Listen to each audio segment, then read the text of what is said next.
अरे राम, तुमने ये क्या किया? अपने ही पैर पर कुल्हाड़ी मार ली। क्यों? ऐसा क्यों किया तुमने? और ये देखो, उल्टा चोर कोतवाल को डांटे।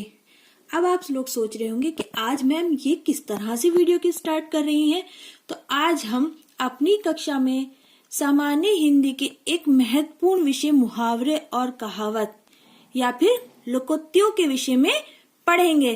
तो आप सभी का स्वागत है मेरे YouTube चैनल हिंदी विद्या शिक्षा पर। अपनी वीडियो को आगे बढ़ाते हुए और समय को बर्बाद ना करते हुए हम सबसे पहले ये जान लेते हैं कि मुहावरे या लोकोक्तियां और कहावत होती क्या है। चलिए तो स्टार्ट करते हैं। सबसे पहले हम देखेंगे कि मुहावरे।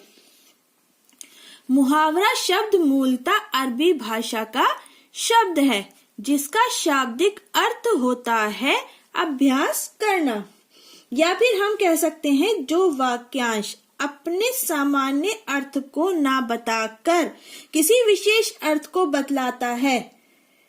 ठीक है, अपने अर्थ को ना बताकर किसी विशेष अर्थ को बताता है, वो मुहावरा कहलाता है। अब मुहावरे और लोकोक्तियों में बहुत ज्यादा बच्चे भ्रमित हो जाते हैं, कंफ्यूज हो जाते हैं। तो अब हम पहले इन दोनों में क्या अंतर होते हैं, इनकी क्या लक्षण है, क्या विशेषताएं हैं, उनको अलग अलग जानेंगे, तभी हम आसानी से मुहावरे और लोकोक्तियां पहचान पाएंगे। तो चलिए सबसे पहले मुहावरे के लक्षण देख लेते हैं। मुहावरा एक वाक्यांश है। क्या है मुहावरा? मुहावरा एक वाक्यांश है। वाक्यांश का सामान्य अर्थ महत्व का नहीं होता। ठीक है ना, इतना समझ में आया? ये एक वाक्य नहीं है, एक वाक्यांश है।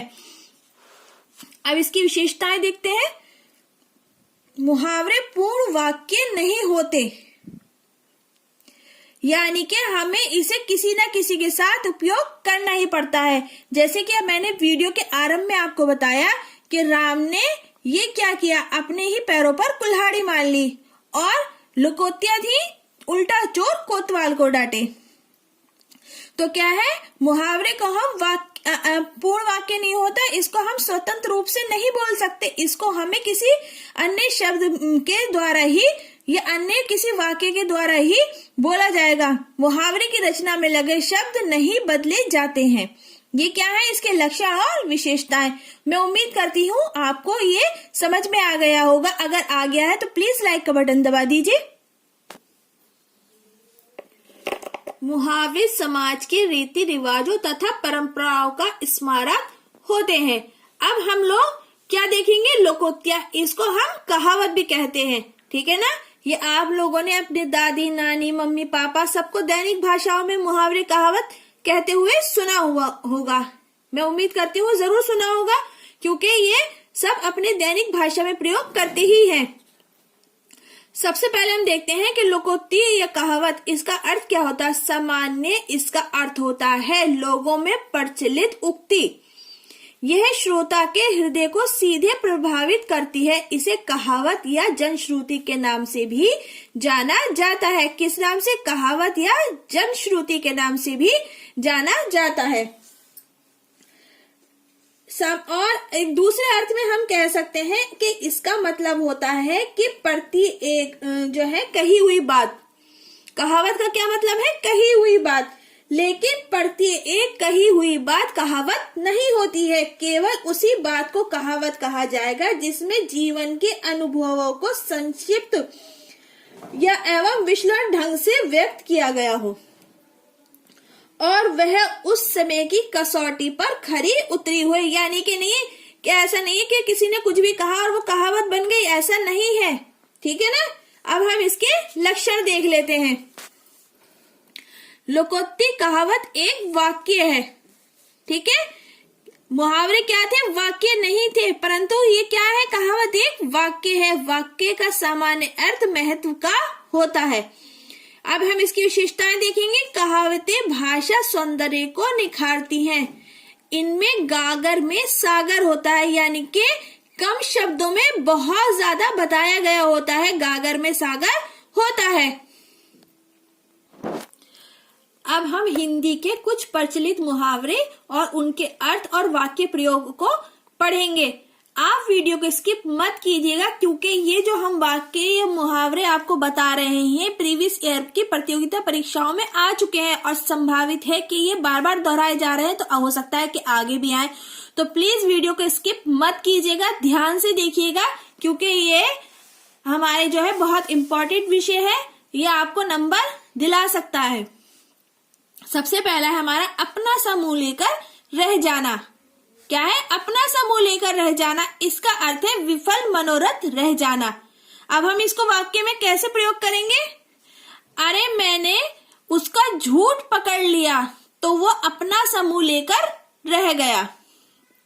ठीक है, होता है कोई हमारा जो छुपा हुआ काम है या हम जो है जिस चीज को छुपा रहे हैं और सामने वाला उसको सिद्ध कर देता है, तो हम क्या है कोई जवाब नहीं दे पाएंगे। तो ये हम वाक्य ये मुहावरा कहाँ पर आएगा? मैंने उसका झूठ पकड़ लिया तो वह अपना समूह लेकर रह गया। सेकंड है हमारा अपना उल्लू सीधा करना। क्या है? अपना उल्लू सीधा करना। यह आप लोगों ने सबने सुना होगा और आप सबके ऊपर प्रयोग भी किया गया होगा, हुआ है ना ऐसा? तो इसका अर्थ है स्वार्थ सिद्ध करना। मेरा मित्र इतना चालाक है, वह हर समय अपना उल्लू सीधा करता है। क्या है? मेरा मित्र इतना चालाक है, वह हर समय अपना उल्लू सीधा करता है। तो ये वाला हमारा जो फर्स्ट वाला था, ये हमारा एपीओ 97, आईएएस 83, यूपी पीसीएस 98 और 2007 में आ चुका है। और ये सेकंड वाला है हमारा लॉ सब 2006, forest ranger 84, 93, BPSC 82, 84, UP PCS 73, 87, 89, 93, 96, 97, 98 और 2008 अपर सब में 83, आईएएस में 82, 85, 87, 93, 05 और 2009। यानी कि कितना इम्पोर्टेंट है कि बार बार आयोग इसको रिपीट कर रहा है। क्या? अपना उल्लू सीधा करना। तो इसको भूलिएगा नहीं अगर अपना उल्लू सीधा करना है आपको। ठीक है। तीसरा है हमारा आस्तीन का सांप होना। तीसरा क्या है? आस्तीन का सांप होना। इसका अर्थ है विश्वासघाती होना। क्या है इसका अर्थ? विश्वासघाती होना। अरे देखो, मैंने तो उस पर बहुत भरोसा किया था, परंतु वो क्या निकला? आस्तीन का सांप निकला। क्या है? उसने अंदर ही अंदर मिला रहा और क्या है? जड़ काटता रहा। क्या कहेंगे हम इसका वाक्य प्रयोग? मैंने तो उस पर बहुत विश्वास किया था, परंतु वो क्या है? आस्तीन का सांप निकला। तो ये हमारा यूपी पीसीएस 84, 93, 98, बीपीएससी 82, 84, 93 और 2002, आईएएस 98, लॉ सब 2002 में आ चुका है। ये भी बहुत बार रिपीट हो चुका है। ईंट से ईंट बजाना। इसका अर्थ होगा कड़ा मुकाबला करना। ईंट से ईंट बजाना, कड़ा मुकाबला करना। इसका हम वाक्य प्रयोग कैसे करेंगे? हम अपने देश के ऊपर आंच नहीं आने देंगे, हम दुश्मनों की ईंट से ईंट बजा देंगे। क्या है? हम अपने देश के ऊपर आंच नहीं आने देंगे, हम दुश्मनों की ईंट से ईंट बजा देंगे। ये हमारा आईएएस 2007 में, बीपीएससी 89, आरएएस 82, 83, एमपी पीसीएस 80 में, पीसीएस 2001, बीएड 2003 और 7 में आ चुका है। ये आपके बहुत इम्पोर्टेंट है, इनको स्किप मत कीजिएगा, वीडियो पूरी देखिएगा। पांचवा है हमारा घाट घाट का पानी पीना। क्या है? घाट घाट का पानी पीना। ये नहीं है कि नदी नदी जाके मैं पानी पी कर आई हूं। ठीक है।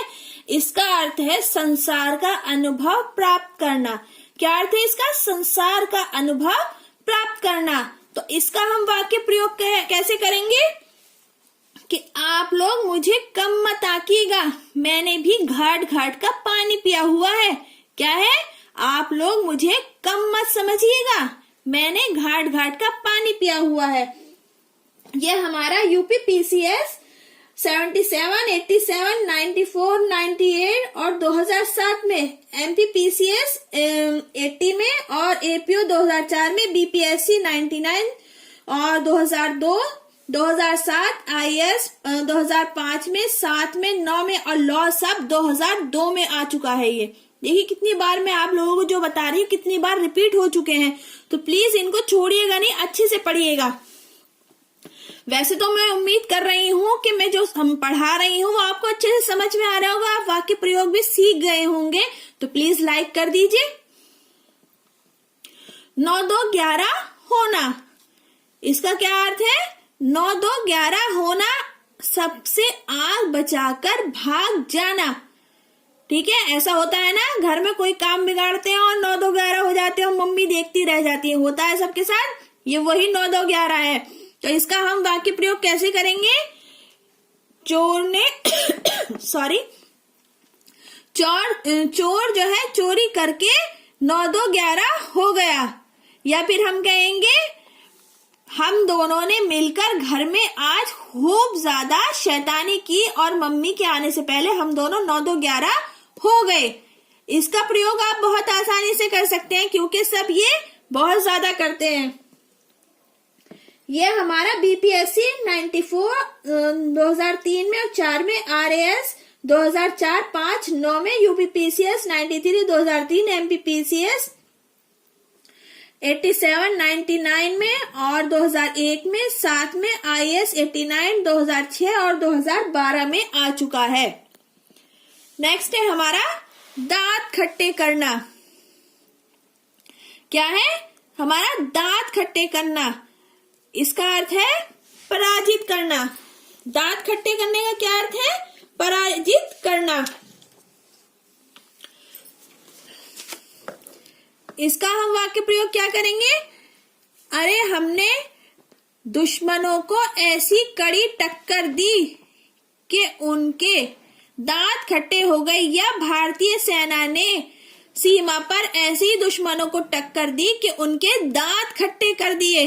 ठीक है, ये हमारा UPPCS 96 में, IAS 95 में, 2009 में, RAS 5 में, 8 में, 9 में, MPPCS 93 में और 2003 में आ चुका है। नेक्स्ट है हमारा पेट में दाढ़ी होना। कहते हैं छोटे बच्चों को, अरे भाई ये तो बहुत बातें कर रहा है, इसके तो पेट में दाढ़ी है, होता है ऐसा? तो इसका अर्थ है कम उम्र में अनुभवी और ज्ञानी होना। कम उम्र में अनुभवी और ज्ञानी होना। आजकल नेट पे आप लोगों ने देखा होगा कि बहुत बच्चों की वीडियो आती है, वायरल होती है कि ये देखो इसको ये याद है, ये इतने बहुत आंसर दे रहा है, ऐसा होता है। तो उन्हीं को हम कह सकते हैं अरे ऐसा लगता है इसको तो हर चीज का पता है, इसके तो पेट में दाढ़ी है, होता है ऐसा? तो इसको हम वाक्य प्रयोग करेंगे, इसको, इस बालक को सब कुछ पता है, ये बहुत ज्ञानी है, इसके तो पेट में दाढ़ी है। ये हमारा UPPCS 88 में, APO 90 में आ चुका है। सिर मुंडाते ही ओले पड़ना। ठीक है, इसका क्या है? सिर मुंडाते ही ओले पड़ना। इसका अर्थ है आरंभ में ही संकट उत्पन्न होना। इसका अर्थ क्या है? आरंभ में ही संकट उत्पन्न होना।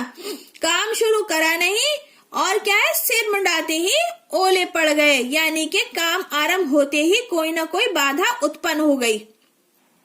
सिर मुंडाते ये नहीं कि मैं आपसे कहूं कि बाल जाके अपने उतरवा के आ जाइए फिर उस पे ओले गिरेंगे, नहीं। सिर मुंडाते ओले पड़ना यानी कि जो हम कार्य जो है वो आरंभ कर रहे हैं उसके आरंभ में ही संकट उत्पन्न आ जाए और वो काम बंद हो जाए, तो यानी कि हम कहेंगे कि काम आरंभ किया नहीं और हमारे सिर मुंडाते ही ओले पड़ गए। ये हमारा UPPCS 85 में, IAS 90 में, 96 में, 2001 में, 3 में, 5 में, 9 में, BPSC 2003 में, 5 में, 6 में, 8 में आ चुका है। ठीक है ना, तो प्लीज इनको मत छोड़िएगा। हथेली पर सरसों उगाना। हमारा क्या है ये? हथेली पर सरसों उगाना। कभी कभी मम्मी कहती है ना, आप कहेंगे कि मम्मी आज ये मन कर रहा है खाने का, फौरन फटाफट बना दो, तो आप मम्मी क्या कहेंगी? हाँ तुम्हें तो फौरन चाहिए, हथेली पर सरसों उगा लो, कहती है मम्मी। ये वही है, उसका अर्थ क्या है? असंभव कार्य करना। असंभव कार्य करना। इसका हम क्या वाक्य प्रयोग करेंगे? श्री राकेश शर्मा ने अंतरिक्ष में यात्रा करके हथेली पर सरसों उगा दी। ठीक है, ये हमारा IAS 79 में, MPPCS 98 में, 2005 में, 8 में, और BPSC 94 में, 2008 में, और RAS 95 में, 2003 में, 7 में आ चुका है। अब आप ये देखिए कि ये जितने भी हमने मुहावरे बोले हैं सब में क्या है, हमने वाक्यों को प्रयोग किया है। वाक्य प्रयोग किया है ना, एक सेंटेंस के साथ हमने इनका प्रयोग किया है। ये आप अच्छे से समझिएगा, क्योंकि आगे जो हम पढ़ेंगे उसमें वाक्य प्रयोग नहीं होंगे, तो आपको मुहावरे और लोकोक्तियों में अंतर बहुत आसानी से समझ में आ जाएगा। अब है हमारी लोकोक्तियां, और इनको हम किस नाम से भी जानते हैं, इसको हम कहावतों के नाम से भी जानते हैं। ठीक है, इनको हम पूरा वाक्य कहते हैं, जबकि हमारे क्या है, मुहावरे वाक्यांश है, और लोकोक्तियां क्या है, हमारी क्या है, वाक्य है, पूरा वाक्य है। इनकी इस्तेमाल करने में हमें किसी और वाक्य की आवश्यकता नहीं होती है, स्वयं में ही पर्याप्त है। क्या कहेंगे हम इन्हें, गागर में सागर, यानी कि कम शब्दों में बहुत बात कहना है। अब जैसे कि हमारा पहली देख लीजिए, अंधा क्या चाहे दो आंखें। ठीक है, अंधा क्या चाहे दो आंखें, इसका अर्थ है इच्छित वस्तु का प्राप्त होना। ठीक है, इच्छित वस्तु का प्राप्त होना। मैंने मम्मी से एक अच्छी सी ड्रेस मांगी और उन्होंने मुझे ला कर दे दी।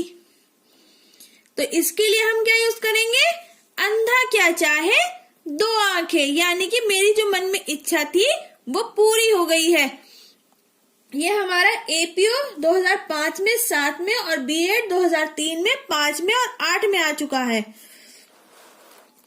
सेकंड है हमारा, अंधे के आगे रोना, अपना दीदा खोना।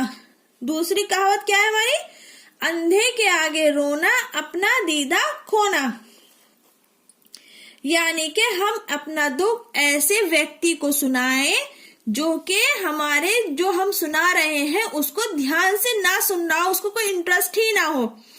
तो ये हमारी कहावत कहाँ होगी, मान लीजिए हम कुछ परेशान हैं और हम किसी से अपनी मन की बात बताना चाह रहे हैं, परंतु उसको कोई इंटरेस्ट ही नहीं हो, ध्यान ही नहीं दे रहा है हमारी बात पर, तो उसके लिए क्या कहावत होगी, अंधे के आगे रोना, अपना दीदा खोना। मतलब अंधे के आगे अगर हम रोएंगे तो उसे दिखाई थोड़ी ना दे रहा है, हम अपनी आंखें खो रहे हैं। ठीक है, ये हमारा UPPCS 93 में और 2002 में, UKPCS 2006 में, APO 2004 में और 7 में आ चुका है। तीसरा है हमारा, अधजल गगरी छलकत जाए। अधजल गगरी छलकत जाए, इसका क्या अर्थ है, यानी कि शो ऑफ करना। कम ज्ञान, धन, सम्मान वाले व्यक्ति अधिक प्रदर्शन करते हैं, मतलब है तो कम परंतु उसको बड़ा चढ़ा के दिखावा करना। इसका अर्थ क्या है, बड़ा चढ़ाकर बताना, दिखावा करना। तो क्या कहेंगे हम, अधजल गगरी छलकत जाए। अब ये इसके लिए हम कहेंगे, अगर हम किसी को देख रहे हैं कि कोई व्यक्ति जो है कम ज्ञानी है, मान लीजिए कोई, किसी को कुछ नहीं पता है, मगर क्या है, बीच में बैठ के बहस जरूर करेगा वो। ठीक है, पैसे की कमी है लेकिन धनवान व्यक्ति की हिरस करेगा। ठीक है, सम्मान वाले व्यक्ति अधिक प्रदर्शन करते हैं, जिनके पास कम सम्मान होता है, और जो सम्मानित होते हैं वो कम प्रदर्शन करते हैं, उनमें बड़कपन होता है, और जो नए नए मालदार होते हैं उनमें अधिक दिखावे की आदत होती है। तो इसके लिए हम क्या कहेंगे, हम इसको जो है ये नहीं कहेंगे फला फला जो है उसकी अधजल गगरी छलकत जाए, नहीं, हम कहेंगे खाली हम क्या प्रयोग करेंगे, अधजल गगरी छलकत जाए। ये हमारा IAS 93 में, 96 में, 2001 में, 2 में, 5 में, 6 में, 8 में, 9 में, UPPCS 95, 99, 2001, 4, 5, 6, 7, 8। कितना इंपॉर्टेंट है ये, क्या, अधजल गगरी छलकत जाए। अधजल मतलब आधे जल से भरी है घगरी, मगर फिर भी छलक रही है, क्या है, दिखावा कर रही है। नेक्स्ट है हमारा, एक तो करेला कड़वा और दूसरा नीम चढ़ा। क्या है, एक तो करेला है ही कड़वा और क्या है, ऊपर से वो नीम चढ़ा है। इसका अर्थ है दो गुरुणी का संयोग। ठीक है, एक ही व्यक्ति के अंदर दो गुणों का संयोग है। अगर कोई बालक या कोई छात्रा पढ़ाई में भी कमजोर है और ऊपर से उसका अपने शिक्षकों के प्रति व्यवहार भी अच्छा नहीं है, तो इसके लिए हम क्या कहावत कहेंगे, एक तो करेला कड़वा, दूसरा नीम चढ़ा। यानी कि इसको कुछ आता जाता तो है नहीं, ऊपर से इसका व्यवहार भी सही नहीं है। ठीक है ना। तो ये हमारा IAS 92 में और 2003 में, APO 90 में, UK PCS 2004 में, UP PCS 2003 में और 5 में आ चुका है। नेक्स्ट है हमारा झोपड़ी में रहे महलों के ख्वाब देखें, यानी कि सामर्थ्य से बढ़कर चाह। मतलब इतना है नहीं, मगर क्या है, हमारे ख्वाब जो है वो ऊंचे ऊंचे हैं। ये उन लोगों के लिए है। ठीक है, ख्वाब देखना अच्छी बात है, लेकिन आप अपना सामर्थ्य भी तो देखिए। ख्वाब जो देखते हैं पूरे भी उन्हीं के होते हैं, परंतु ये क्या है, अपने सामर्थ्य से बढ़कर। अब आप ये ख्वाब देखने लगे कि भाई मुझे पहाड़ तोड़ना है, पहाड़ पे बड़े रास्ते पे चढ़कर आप पहाड़ पर पहुंच सकते हैं, लेकिन पहाड़ को तोड़कर आप ऊपर नहीं आ सकते, ये आपके सामर्थ्य से बाहर है। ठीक है, तो इसमें हम कहेंगे कि हमारे जो है, देखिए मेरी पड़ोसन ऐसी है, उसके पास हिरस करने के अलावा कुछ नहीं है, झोपड़ी में रहे परंतु महलों के ख्वाब देखती है ना। तो ऐसे व्यक्तियों के लिए ये कहावत जो है यूज होती है। ये हमारा APO 2005 में पूछा गया है। नेक्स्ट है हमारा टके की मुर्गी 9 टके महसूल, यानी कि कम कीमती वस्तु को अधिक मूल्य पर देना। टके की मुर्गी 9 टके महसूल। ठीक है, अगर कोई चीज हम सामान बाजार से खरीद कर लाते हैं, उसकी कम कीमत है परंतु हम अधिक मूल्यों पर उसको खरीद कर लेकर आते हैं, तो कहने वाले यही कहेंगे कि टके की मुर्गी 9 टके महसूल। मतलब इतनी कीमती थी नहीं जितने तुम अधिक मूल्य देकर आ गए। ये हमारा APO 2003 में और 2007 में पूछा जा चुका है। नेक्स्ट है हमारा धनवंती को कांटा लगा दौड़े लोग हजार।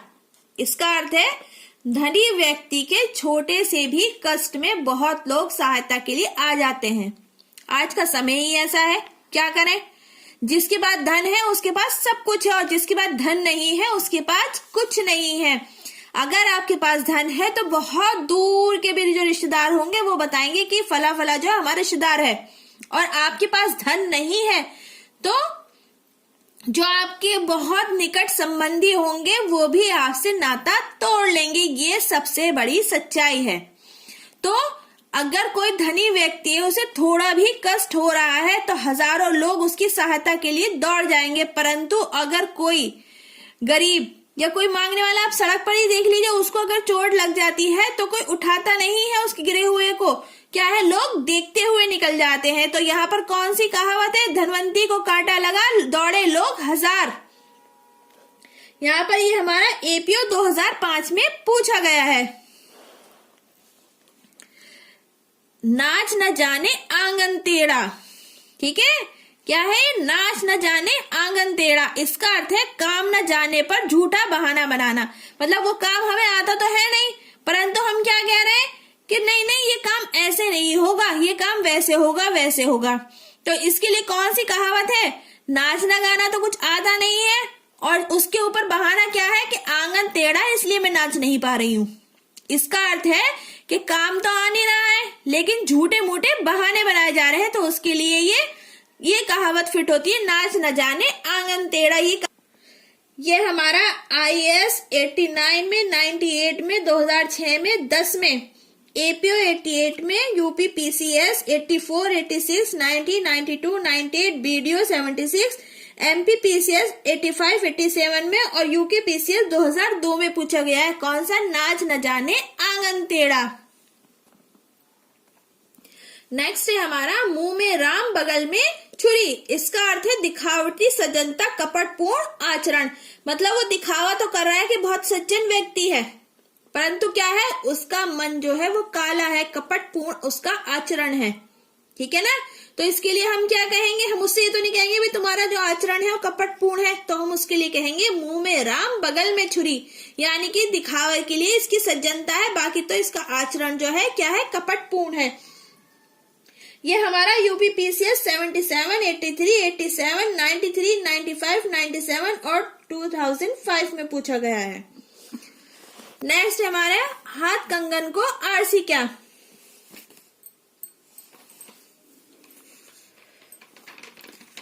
इसका अर्थ है प्रत्यक्ष वस्तु के साथ, प्रत्यक्ष वस्तु के लिए प्रमाण की आवश्यकता नहीं होती है। परंतु कहते हैं ना कि मतलब जो काम सही है उसके लिए सबूतों की आवश्यकता नहीं होती है, वो तो डेफिनेटली अपने आप ही साबित हो जाता है। तो इसका अर्थ हुआ हाथ कंगन को आरसी क्या और पढ़े लिखे को फारसी क्या। तो ये कहावत बहुत ज्यादा मशहूर है, क्योंकि सही जो है वो अपने आप, सत्य जो है वो बिना प्रमाण के ही सामने आ जाता है, उसकी किसी को गवाही देनी नहीं पड़ती है। अगर आपको मेरी वीडियो पसंद आई हो तो इसको लाइक करिएगा, शेयर करिएगा, सब्सक्राइब कीजिएगा और प्लीज वीडियो को स्किप मत कीजिएगा, ये बहुत इंटरेस्टिंग और महत्वपूर्ण विषय है। तो आगे अगली कक्षा में हम मिलेंगे इसी तरह के एक कोई इम्पोर्टेंट और इंटरेस्टिंग टॉपिक के साथ। धन्यवाद।